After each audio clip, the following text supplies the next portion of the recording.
Cette année, depuis sa sortie, l'iPhone 15 en a vraiment pris plein la gueule. Il chaufferait trop, la batterie est nulle, il serait fragile, il grille le cerveau, les câbles USB-C Android ne fonctionneraient pas dessus, les photos sont moins bien que l'année dernière, le bad buzz autour des produits Apple est devenu un tel business qu'on a vraiment entendu tout et n'importe quoi, beaucoup de bruit pour rien. Et ben, dans cette vidéo, justement, on va débunker un peu tout ça. L'avantage, c'est qu'on fait un test un mois après. Ça nous permet d'avoir du recul sur cet iPhone 15, d'avoir pu le tester vraiment dans des conditions du quotidien, de pouvoir avoir les dernières mises à jour et du coup pouvoir vous donner notre avis en sortant un petit peu du côté passionnel des 2-3 premières semaines. Et justement, on va commencer en parlant de ces histoires de chauffe et de batterie. Est-ce que l'iPhone 15 a vraiment un problème? Est-ce qu'il brûle? Est-ce qu'on peut faire cuire un œuf dessus? Bah en fait non. En tout cas, le nôtre, il n'a pas chauffé. Par exemple, j'ai joué pendant 1 heure à un jeu vidéo dessus, aucune chauffe dans les mains. Alors en fait si, il a chauffé à 2 occasions. La première, c'est quand on a restauré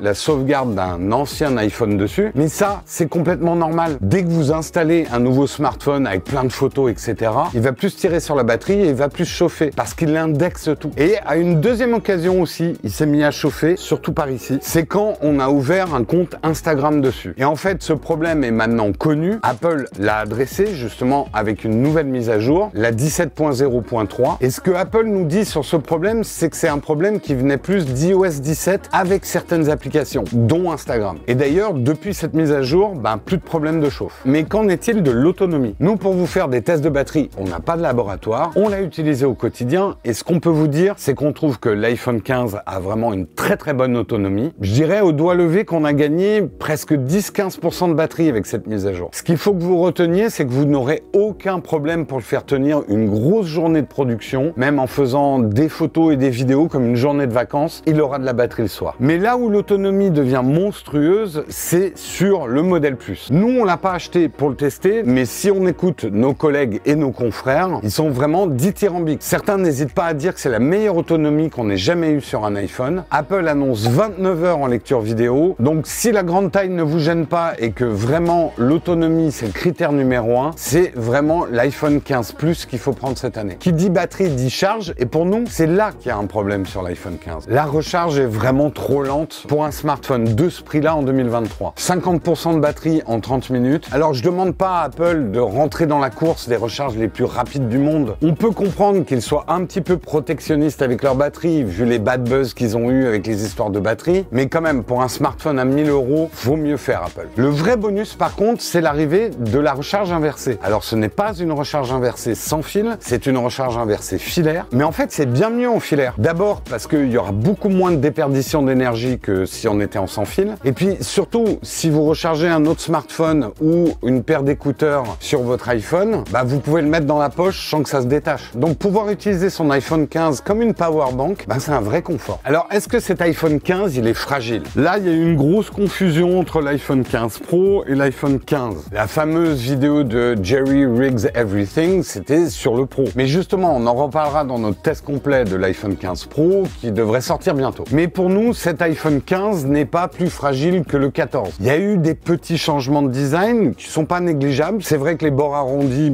c'est agréable. Mais sinon, globalement, ça ressemble vraiment à un 14. Aluminium, dos en verre. Verre qui est d'ailleurs très agréable au toucher. Et on notera aussi qu'il prend pas du tout les traces de doigts. Mais ça reste du verre. Donc oui, ça peut être cassable. Et c'est justement le moment parfait pour vous parler de notre sponsor, Castify. Un iPhone, ça coûte cher, c'est quelque chose qu'on veut prolonger dans le temps pour qu'il ait une deuxième vie, une troisième vie. Donc on est nombreux à vouloir le protéger. Mais après, on n'a pas tous le même degré de maladresse et puis on supporte plus ou moins bien des grosses coques. Et bien justement, Castify, c'est fait pour vous. Ils ont une gamme très complète qui vont de coques fines à des coques beaucoup plus robustes. Et justement, aujourd'hui, je vais vous parler des coques Bounce qui sont vraiment le plus haut degré de résistance. Déjà, elles sont recouvertes d'un matériau qui s'appelle l'EcoShock qui va absorber jusqu'à 95% de l'impact et qui va permettre surtout que votre iPhone ne rebondisse pas quand il tombe. Et vous avez un premier modèle qui s'appelle le Bounce, qui a des pare-chocs sur les côtés. C'est effectivement un endroit qui est généralement très vulnérable sur les smartphones. C'est une coque qui est entièrement personnalisable et qui va permettre à votre iPhone de résister à des chutes jusqu'à 6,5 mètres. Et alors, si vous bossez sur un chantier ou que vous êtes un gros aventurier, vous avez le modèle au-dessus, c'est l'Ultra Bounce. Il a un design en 6 couches et là, c'est plus des pare-chocs, c'est carrément des pare-buffles que vous avez sur le côté. C'est vraiment la coque de protection ultime qui peut résister à des chutes jusqu'à 10 mètres. Après, si ce genre de coque c'est pas votre truc, allez voir chez Castify. Ils ont la gamme Impact qui est beaucoup plus fine, mais qui a quand même du éco-choc dedans, donc qui résistera aux chutes. Et justement, on vous invite à aller découvrir toute la gamme Castify en suivant le lien qu'on a mis en description de cette vidéo et vous bénéficierez de moins 15% sur votre première commande. En tout cas, nous on remercie Castify de nous permettre de vous proposer cette vidéo. Revenons sur le design de l'iPhone 15. On pourrait regretter qu'il n'y ait pas le bouton action qu'on retrouve sur le modèle Pro. On peut comprendre que Apple ait besoin de faire une différenciation dans la gamme, mais bon, quand même, on trouve ça dommage. Est-ce que l'iPhone 15 est Take Your Time? Vous savez que c'est le credo de la chaîne, donc on va parler de réparabilité et de mise à jour. Au niveau de la réparabilité, iFixit a mis plutôt un mauvais score de 4 sur 10. Alors, il faut aller lire ce que iFixit a mis. Ils ont dit qu'au niveau de la réparabilité, il était pas mal, que les pièces étaient un peu moins collées qu'avant. Mais là où ils ont beaucoup pénalisé Apple, et je pense à raison, c'est que les iPhones n'acceptent que des pièces certifiées Apple, qui coûtent extrêmement cher. Et c'est ce côté propriétaire qui ne plaît pas à iFixit. Au niveau des mises à jour, on est un petit peu dans une année spéciale. C'est vrai que Google, avec le Pixel 8, met bien la pression. 7 ans de mise à jour OS. Et c'est vrai qu'en parallèle, de plus en plus d'États commencent à imposer des choses sur la réparabilité et les mises à jour. Par exemple, la Californie vient d'imposer 7 ans de mise à jour pour tout appareil électronique à plus de 100 $.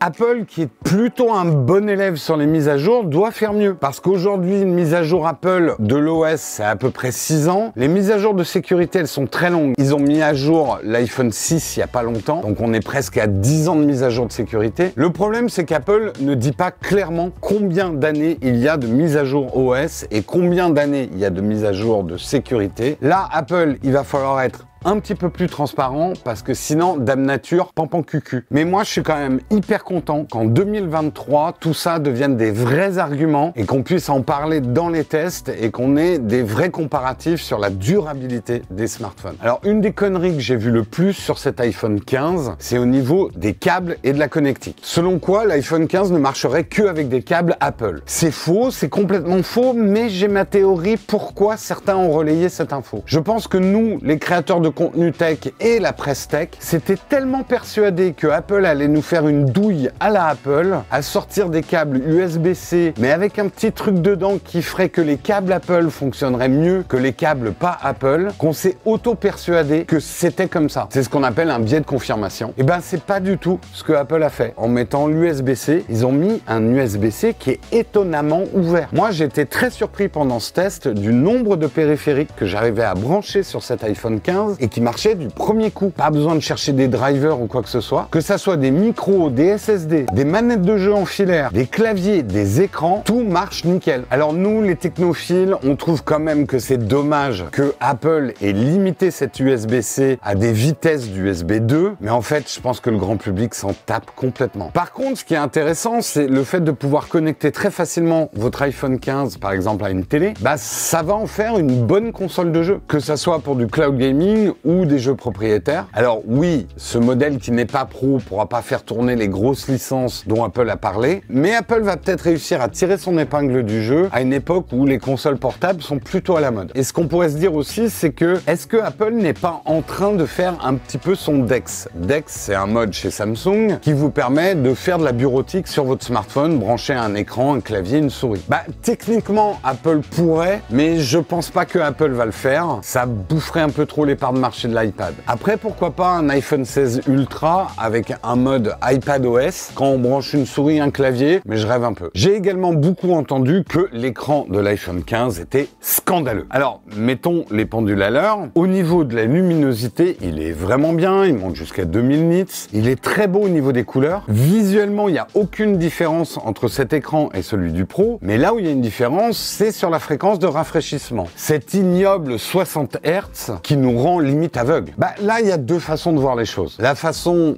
qu'on aurait de voir nous, fans de tech et qui sommes au courant du marché des smartphones. Oui, c'est une vraie pingrerie que Apple n'ait pas mis au moins un écran 90 Hz sur un smartphone de ce prix-là. Mais après, je me mets un petit peu à la place d'Apple qui connaît bien l'acheteur moyen de l'iPhone 15. Bah, en fait, la plupart des gens s'en tapent un peu de la fréquence de rafraîchissement. Plusieurs tests ont montré que si on mettait du 120 Hz dans les mains de quelqu'un avec un 60 50 à côté, il allait avoir du mal à voir la différence. Faut vraiment être un joueur ou être vraiment habitué à du 120 Hz pour sentir la différence. Mais bon, ça reste une pingrerie quand même. La Dynamic Island, qui était la grosse nouveauté de l'année dernière, bah on l'a sur le modèle standard. C'est marrant, je me souviens de l'époque pas si lointaine où on disait oui, l'encoche est vraiment le signe distinctif d'Apple, ils vont le mettre sur tous leurs produits et jamais ça bougera. Bah non, en fait, ça a bougé. Bon, maintenant, on attend la Dynamic Island sur l'iPad. Et en fait, cette Dynamic Island, bah c'est pas mal du tout. C'est un petit truc, mais ça marche plutôt bien. Ça va permettre à Apple d'attendre le temps qu'il faut pour qu'on ait une vraie technologie qui permette de dissimuler tous les capteurs et toutes les caméras qu'il faut pour le Face ID. Une critique que le 15 s'est beaucoup pris dans la gueule, c'est que c'est juste un recarrossage du 14 Pro. Ben c'est vrai, mais c'est une très bonne chose. Pour certains, c'est un manque d'innovation d'année en année, mais c'est là où il faut peut-être être un petit peu cohérent. On reproche beaucoup à Apple et à tous les constructeurs de smartphones de sortir des nouveaux iPhones tous les ans. Mais en fait, la stratégie d'Apple à mettre des petites modifications d'année en année, bah c'est qu'ils ne cherchent pas à nous vendre un nouvel iPhone tous les ans. Ils cherchent à revendre un nouvel iPhone tous les 3-4 ans à leurs consommateurs fidèles. Et c'est ce qui fait que l'iPhone 15 n'est pas destiné à des gens qui viennent de l'iPhone 14, 13, voire 12. Il est vraiment destiné aux gens qui sont sur des cycles de 3, 4, 5 ans de changement. Et là, ils verront la différence. Et justement, la preuve de ça, c'est la puissance de cet iPhone 15. C'est le même processeur que le 14 Pro de l'année dernière, la 16, et c'est une puissance largement suffisante pour 99,9% des usages. On apprécie aussi dans les petits changements l'arrivée de l'Ultra Wideband 2. Ça va vous permettre de retrouver plus facilement vos clés, vos amis, votre iPhone, les clés de vos amis, de vos iPhones. Enfin bref, vous serez moins paumé. J'ai également entendu que l'iPhone 15 était un peu bof en photo. Les tests photos, les tests vidéo, c'est un exercice très délicat. Il y a des appréciations de photos qui sont très personnelles. Mais je vais vous donner quand même mon avis après avoir pris quand même beaucoup de photos en Bretagne, à Paris, le matin, la nuit, des gens, des chats, des fleurs, des monuments, bref, plein de photos. Au niveau de l'appareil photo principal, le grand angle, on passe à 48 mégapixels, qui va donner des photos en 24 mégapixels, donc mieux que l'iPhone 14 Pro qui faisait du 12 mégapixels, avec un capteur de 48 mégapixels. Alors là, on pourrait se dire deux choses. D'abord, pourquoi le 14 Pro bénéficie pas de cette mise à jour? Mais surtout, on pourrait se dire, bah, il a le même appareil photo que le 15 Pro, c'est cool. Bah, c'est un petit peu plus compliqué que ça, mais pour faire simple, il a un capteur un tout petit peu plus petit, mais il s'en sort quand même très bien. Regardez ces photos que je vous mets côte-côte. On voit des photos prises à l'iPhone 15 Pro, des photos à l'iPhone 15. Ben, franchement, il y en a certaines, on voit pas trop la différence. Alors, si on zoome vraiment dans l'image et on le voit sur cette photo de bateau, on perd un petit peu quand même dans les micro-contrastes, et c'est là où le Pro va faire un petit peu la différence. Mais bon, qui zoome sur ces photos comme ça? Alors, est-ce que c'est un vrai apport, ces 24 mégapixels par rapport aux 12 mégapixels du 14 Pro de l'année dernière? Bah en fait, oui. Là aussi, il faut zoomer pour le voir, mais ça donne quand même une impression générale d'une meilleure définition, d'un meilleur piqué. Mais cette différence va complètement s'effacer si vous passez en mode HEIF Max. C'est un mode dans lequel on va avoir carrément les 48 mégapixels, ça fait des fichiers beaucoup plus lourds, mais là on le voit bien qu'il y a pratiquement plus de différence entre l'iPhone 14 Pro et l'iPhone 15. Ça vient aussi du fait que dans ce mode-là, il y a beaucoup moins de traitement de l'image, parce que dès qu'on revient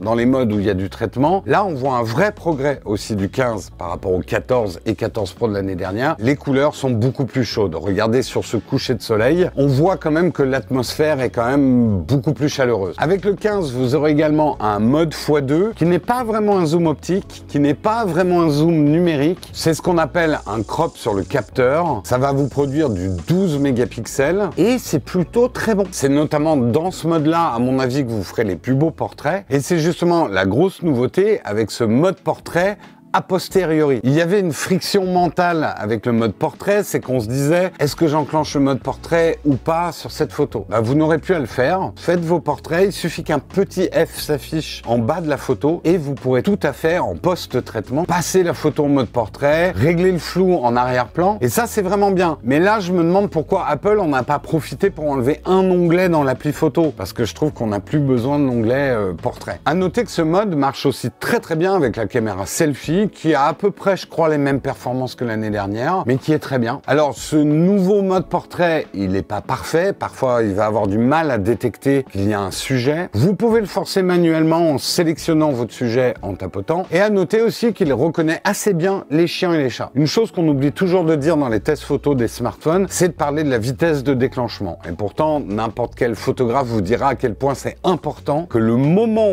où on appuie sur le déclencheur, la photo se déclenche le plus vite possible. C'est parfois la différence entre un beau sourire et un sourire crispé. Au niveau de la plage dynamique, je l'ai trouvé très très bon. Regardez ces photos. On a plein d'informations dans les basses lumières, dans les parties sombres de l'image, et on a plein d'informations dans les ciels, les couleurs lumineuses, les nuages. On retrouve plein de détails. Les plus exigeants d'entre vous vont regretter qu'on n'ait pas le Pro RAW sur l'iPhone 15, mais là on peut quand même comprendre que Apple ait besoin de faire un effet de gamme entre le Pro et le pas pro. Mais pour ceux qui aiment bien faire l'édition de leur image, eh ben, il y a quand même ce nouveau mode HEIF Max qui est vraiment bien, qui est un petit RAW, un RAW toto quoi. Regardez, je suis en train de travailler sur une photo dans Lightroom pour déboucher certaines parties de la photo. On a quand même pas mal d'infos. Hein. Je pense que je vous en reparlerai quand on refera une vidéo sur photos d'Apple et comment retravailler ces photos. Comme je disais tout à l'heure, il a un capteur un petit peu plus petit que le Pro et pourtant ça n'empêche pas d'être extrêmement bon en basse luminosité. C'est pas le champion non plus. Apple fait des photos de nuit qui ressemblent à la nuit. Mais regardez ces quelques exemples de photos de nuit. Je vous montre la photo sans avoir enclenché le mode nuit et la photo avec le mode nuit, on voit qu'il se débrouille quand même pas mal. Et même si on compare sur ces photos de nuit à l'iPhone 15 Pro, parfois on a du mal à voir la différence. Mais je trouve que c'est dans les portraits de nuit qu'on mesure vraiment les progrès d'Apple sur le sujet. Les teintes chair sont vraiment pas mal et ça c'est quand même une vraie prouesse. Les flares, ces petites lumières parasites sont toujours là. Apple nous dit qu'ils ont fait des progrès. On a constaté que c'était un petit peu mieux, mais c'est quand même toujours là. Et en fait, ça va surtout vous gêner en vidéo. Parlons quand même du deuxième appareil photo de cet iPhone 15, l'ultra grand angle. Il est bien, mais il est bof. C'est surtout en basse lumière, il a tendance un peu à s'effondrer. Regardez cette photo du port de Vannes. Bah, les nuages, c'est une bouillie de pixels. Et là, Apple a vraiment des efforts à faire sur cet ultra grand angle parce qu'on aime bien quand même l'utiliser, mais les photos sont pas à la hauteur. Après, elles restent au niveau des couleurs parfaitement assorties avec celles de l'autre appareil photo. Et je dirais que ça, c'est l'essentiel. Quelques mots quand même sur la vidéo parce que c'est le vrai point fort d'Apple, on le redit chaque année. Pour l'instant, en vidéo, Apple met une longueur d'avance aux autres et ça reste excellent, de la 4K 60 avec une qualité, un bitrate qui valent vraiment le coup. Oui, il a des vraies différences par rapport au Pro, notamment avec ses histoires de log et de ProRes, mais je pense justement que c'est un iPhone fait pour des gens qui ne savent pas ce que c'est qu'un log ou le ProRes. C'est des options vraiment très très pro, on en reparlera dans le test du Pro. Mais par contre, ce que j'ai à vous dire, c'est que avec cette USB-C et le fait qu'il gère très bien les micros, le fait qu'il gère très bien des écrans externes pour le monitoring, ben, je pense que c'est une super caméra pour un créateur d'images débutant ou qui a un faible budget, qu'il soit sur YouTube, TikTok, Instagram. Ça me donne envie de refaire une vidéo sur le sujet. Quels sont les meilleurs périphériques, les meilleures lumières pour vous lancer avec un iPhone 15. Donc oui, ce pauvre petit iPhone 15, on en a dit beaucoup de mal cette année à sa sortie. Et ben, nous on en pense quand même beaucoup de bien. Est-ce que pour le coup, il faut l'acheter? Eh bien, pour répondre à cette question, je vous invite à regarder la vidéo qu'on a faite, le guide d'achat des iPhones de fin 2023. Et sur ce, on se retrouve très très bientôt dans une prochaine vidéo.